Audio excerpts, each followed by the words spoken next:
improved pasture, you know, like providing you can management, like it's a big cost, but you get more production out of it. You know, like if you can go from 0.5 to 0.8 a kilo a day over 12 months of the year, you know, like, or even more, you know, like you'll get more in the springtime, no doubt, but then less through the winter. So I think it pays for itself, providing you look after it, manage it right, and fertilise it right.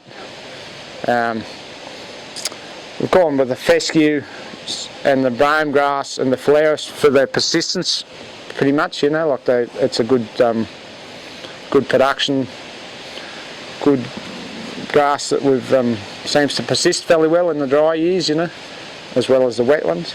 All our new pasture country gets cattle on it, basically, like young growing cattle, so weaners through. We've got heifers here now that aren't far off the feeder weight, so if this would have been ready to stock, they would have come on here to get them up to feedlot weight, and then they would have gone and just progressively, as the next lot gets heavier, will they come on here to get them up to the weight, you know, like we don't graze any cows or breeding ewes or anything like that on the new pasture paddocks for a number of years. Yeah, we want to try and get as much value out of the new pasture as we can, so put the most valuable stock on it, you know. Try to do a rotational grazing, yeah. So this new pasture country, because there's 4 paddocks, they're all sort of 10 to 12 hectares, which we've fenced them up and into that. We'll rotationally graze them. And the country we live on at home and another block at backwater, we do more rotationally graze. Not all in one big mob, but a number of mobs in a set amount of paddocks, you know. But just because we've got numerous blocks, you know, like it's hard to, I can't spend half my week going shifting stock, you know, so we do set stock at set periods, you know. Our ewes are certainly stocked through lambing, probably till weaning, and then they get shifted around in rotational grazing, yeah, but not in one mob, so, yeah. This year at home we had one mob of heifers. There was 190 odd in the mob, and they got shifted around 6 paddocks. Just had 4 days in each paddock, you know. They're all about roughly 18 to 20 hectares, I suppose. And I think we've maintained the pasture quality pretty good, you know. Like they seem to have done really well, you know. And I think that's a big thing, maintaining the pasture qualities through that spring and summer period, you know, like not letting it go to head. Yeah, like the paddock there, like it's sort of, you know, it's gone to head, as you can see, and it's probably certainly lost production, but then you've got to have a bit of bulk to go through the winter, so it's a bit of a balancing act at times. But yeah, I mean, an ideal world would shift them all around on every place, but it just doesn't, for us it's sort of not viable to do that, but we do it as much as we can, but not everywhere. Yeah, we try to get as long as, like, pick them grass species that will persist, because it is a costly exercise, you know. But after the drought, we made the decision to get back into it. It was done, you know, 500 to 600 acres in the 2 years straight after the drought each year to get back into production, because I thought, well, might as well get back into it while the years are going good and get back up to full production, which we're probably pretty up to now, compared to, you know, waiting 5 years, you know. Yeah. So, but they generally last, well, we should last 10 to 15, easy enough, I would have thought, yeah. We soil test every year. The country gets sown with like 125 kilos of starter, you know, like the general starter fertiliser. Soil test every year. This place up here actually hasn't been fertilised for a couple of years, Tony, is it? Because the soil tests are showing that it's all pretty good, so we don't need to do it. The granite country, which we've got a lot more of, we do fertilise every year, you know, because it hasn't got as big a tank, so to speak, you know, so, you know, we keep applying phosphorus and potassium. We've spread single super potassium blend. Done that a few times, like every sort of 3 years, and got a really good response out of that. Yeah, so we just soil test every year, and go on the recommendations of the soil test, you know, like it's a big cost to fertiliser, especially now, like it's gone through the roof, so you sort of got to get the biggest bang for your buck, you know. Yep. Yeah. So the season's going well, you use nitrogen, urea? We generally do, yeah. Yep. So generally speaking, we would have probably hit this with nitrogen, say mid-February, would have hit it in April probably, late April, May, and then again in the spring, you know. But we may do that in the springtime, yeah. But you sort of got to, with the cost of urea, you've got to make sure you're getting them going on the proper, you know, the right paddocks, you know. Yeah. And I also think we used to spread it at 80 kilos, didn't we, Tony? But a couple of years we've gone at sort of 120 and got a lot bigger, better response. Yeah. More cost, but bigger response, you know. Yeah. So the choice of species we use, and you know, there's no one size fits all, and there's any number of ways to come at the same end goal, I suppose. So what works for us and what we've chosen to do here, you know, may be a different scenario on a different farm, and you may choose a different species or group of species and arrive at a very similar outcome as well. But some of the things to consider when choosing which pasture species to go with would be soil type. And in soil type you might consider inherent fertility, background fertility, things like pH, and alongside pH goes exchangeable aluminium, which can be toxic to some pasture species. The other things that you would consider would be how free draining, or how, or at the other end of the spectrum, how potentially waterlogged the paddocks can become. And it may not be all year round, sometimes it's just seasonal waterlogging, or sometimes they're proper wet paddocks. And the flip side is there might be a shallow free draining sort of sandier soil type that may be more often than not drier than wet, and you might choose a different suite of pasture species to go into that sort of country than what you would a wetter paddock.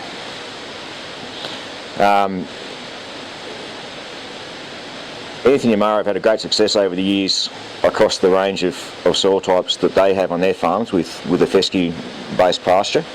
It certainly suits their production systems and their management style, and they get quite good production out of it, and you know, has shown to be quite persistent over the time.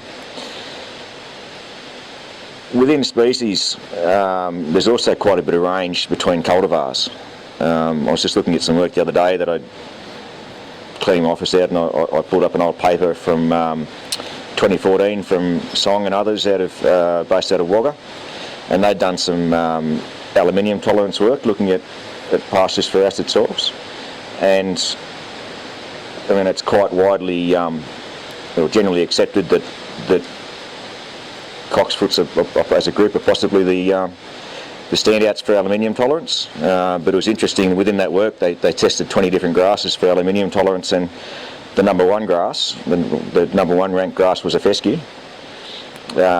Number 4 was Porto cocksfoot, which is one of the most widely planted on acid soil grasses, or Porto types. Curry cocksfoot was number 10, and there was a Phalaris at number 5. So within species, you know, there's some general rules of thumb as to which general species are going to fit your environment or your soil type, but it's worth getting some more localised advice or more specialised advice within those species when choosing your cultivars, I would say. The question was asked about nitrogen. So the clovers certainly do fix a reasonable amount of nitrogen in its pastures, and the more dry matter, the more legume dry matter we grow, the more nitrogen we fix. But a good solid grass pasture will always have the ability to use more nitrogen than we can possibly fix with legumes. And if we've got the moisture for the pasture, if we've got the conditions for the pasture to grow, we've got moisture and enough temperature for it to grow, and we've got enough mouths to utilise extra growth, then we will use nitrogen as a top-up, and we'll always get a response. In a good grass pasture, you'll always get a response to nitrogen, because a good grass pasture is always mopping up every available kilogram of nitrogen. And also strategically, we've used, Anthony and Mara have used gibberellic acid or gibberellin on these pastures as well, just to push things along a bit in winter time. And again, you would need to make sure that nutrients like phosphorus and particularly nitrogen are not limiting, or you won't get a response to gibberellin, but it's another tool in the toolbox. If you've got the mouths to eat it and utilise and get the return on investment, it's another way on these good pastures you can push them along a bit harder. Yeah, and the other thing I should add is that the clovers are there to fix nitrogen, but they also are there for animal live weight gain as well, and they really do increase the average quality of the pasture, both in megajoules of energy and in digestibility. So they really do contribute to the animal production system as well as the grass. I mean, ideally we would clean up country for as long as we could. In practical terms, we aim to get 2 years where we stop those weedy grasses from setting seed. So we kill, in the case of African lovegrass, it's a perennial grass. So we kill the existing plants that are there, and then we try and get 2 years where the existing seed bank in the soil is germinating and we're killing it. So we're reducing the seed bank right down to a point where we can get a pasture established without being outcompeted by the weedy grasses. And if we can do that, we tend to find that a well fertilised perennial grass pasture then becomes quite competitive to those weedy species. And rat's tail or Vulpia is an annual grass, and it's one of the biggest challenges to getting new pastures established in the New England. It can be very competitive to an establishing perennial grass seedling, and it's one of the key ones we focus on stopping it from setting seed in ideally the 2 years prior to putting a pasture in. And that may be a couple of years of a clean-up crop where we spray it out, put a ryegrass or a cereal in and spray that out again before the weeds seed. But with the use of tools like simazine and spring spray toppings to stop seed set, you can actually start a few years earlier in the existing pasture before you even bring those pastures in, and that can give you a couple of years of a free kick, I suppose, in reducing those seed banks before we even start in the renovation program. We normally we expect to get quite a bit of grazing in a normal year off these perennial pastures in their first year, and we do normally put just 1 kilo to the hectare of a forage brassica. In this case, it's rape in amongst these pastures to give us some extra bulk in that first year. And you can see, unfortunately, this year, if you look around, you can see by where the rape is and is not the areas that were wetter and dry within the paddock. But in most years, the rape that's over this pasture would be contributing a significant amount of biomass by now that, again, is quite valuable for us to put stock on, normally in June and July, and a high energy, highly digestible feed source that gets us through those couple of tough months. So, didn't quite work out for us this year. Probably the other thing to keep an eye on too is establishment pests. So there's always something. Every year there's something, and it's not always the same thing every year. But probably two of the most consistent pests probably the most consistent pest in this part of the world that we would be watching out for would be red leg earth mites or blue oat mites, and they often occur in a mixed population together. And in high numbers, they can be quite damaging to particularly the pastures that are trying to establish young pasture seedlings. So that's one of the ones we monitor quite closely for in autumn. And the other one that we've seen this year, which is a lot less regular, is there's been some establishing pastures that have been destroyed by slugs as well.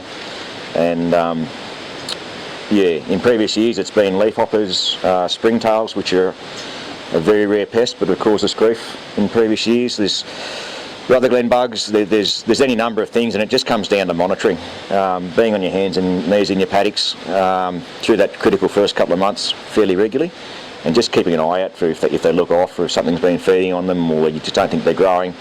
It's worth talking to your advisor and just trying to make sure that you're on top of those things, because things can go south very quickly if you're not, I guess. So effectively, we can be grazing these pastures once they're anchored and sort of have begun tillering. We can sweep a light grazing through them early on, and that often does promote the pastures to sort of tiller out a bit more or stool out a bit more. But often the grazing that we use in this first year will depend on the it has to dovetail in with the requirements of the livestock on the farm as well. So in this system, typically we allow the pastures to get a bit of bulk about them, and that gives us that bulk of feed to go on to. In that, rather than utilising that bit of feed in autumn, we tend to allow them to give a bit more bulk about them to give us a wedge of feed to get through that June, July, August window. But yeah, certainly they can be utilised quite early, as long as the plants are well anchored and you don't graze them in the ground and don't stock them for too long. Sweeping a light grazing through them and getting the animals off again. The different pasture species have different requirements, I guess. The different pasture species have different specific requirements for grazing management, and that becomes a challenge in itself when you have multiple species in a pasture. But Phalaris is certainly one of the ones that has a specific requirement or performs better by allowing it to flower in spring. So a Phalaris plant will start to try to flower any time from mid-spring onwards, and that may or may not suit you to allow it to do so at that time, and you can keep grazing it and give it a spell at some point later on if that's what suits you. But ideally, and particularly in that first spring, we'll allow those plants to flower, and the act of a Phalaris plant flowering encourages the plant to set new tiller buds at the base of the plant, and those buds are where your next generation of tillers come from, and that's what encourages the crown to get bigger. And in subsequent years, again, if you think about a plant as rather than one plant but as a population of tillers, then during the year you're going to lose some of that population, much like any population, due to mortality. It could be trampling or grazing or insect damage or any number of events that can occur to damage a tiller or kill a tiller. And by allowing those plants to flower, that gives the plant a much better chance of setting new tillers or new daughter tillers to thicken up that stand again for the coming year of grazing. And it's a very effective way of encouraging Phalaris to thicken up. With the fescues, the challenge is more about, and the same goes a little bit for Phalaris and other grasses as well, but with the fescues they do have a tendency to become, to lose feed quality quite quickly at times, particularly in the spring. And having enough mouths on them and keeping them in that vegetative stage is probably one of the main goals we have in managing our fescue dominant pastures. And the same can be said of most grasses, I guess. And with the brome grass, they are a perennial, but they're probably more of a short-lived perennial potentially, and they will recruit a lot more from seed set. So in encouraging those brome grasses, allowing them to set seed occasionally is also quite beneficial to the species and getting longevity out of them. The clovers that are in this blend, ideally we would lighten off the grazing in spring when they're setting seed, but in practical terms we tend to find as they're doing that, the pasture growth rate is picking up such that even maintaining the same stocking rate is effectively lightening off the pressure on those pastures. And some of these clovers actually become less palatable as they are flowering and setting seed, and we find the stock do tend to leave them alone to a degree during that period.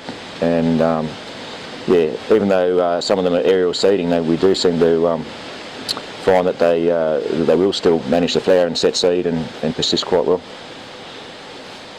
as long as we don't do anything stupid to them as far as putting a ridiculous stocking rate on them at that time.